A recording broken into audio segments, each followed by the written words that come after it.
Activity 2. To familiarise ourselves with the Solow taxonomy so that we can identify where, how and why it is applied in our subject. In understanding Solow and being aware of how it is embedded into the subject, we're able to focus on the necessary knowledge and skill development to meet the subject's intended learning outcomes. As with the first activity, Activity 2 is relevant to us as adult learners, with an investigation into a learning model called the Solow taxonomy, which is the acronym for the Structure of Observed Learning Outcomes. 2 resources assist us in thinking about the 5 levels of understanding in the Solow taxonomy and the kinds of cerebral activity or thinking that exist at each level.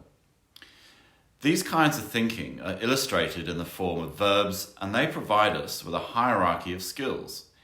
It is worth remembering that, as with all models of learning, Solow is not gospel, and that one size does not necessarily fit all, but it is an interesting exercise to use it to describe our own practices.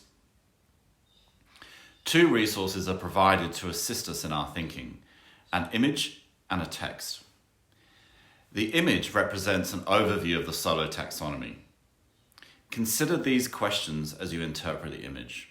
Number 1, what do you notice about the sample verbs in the context of AQF Level 7 qualifications?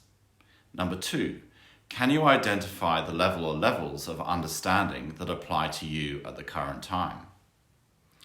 The text, which is available in the subject reading list, provides more detail on the 5 levels of understanding to assist us in addressing these questions. The text is by Biggs and Tang in 2011, and it's called Teaching for Quality Learning at University, and in particular pages 86 to 91. The transcript of this video is available in the next few slides.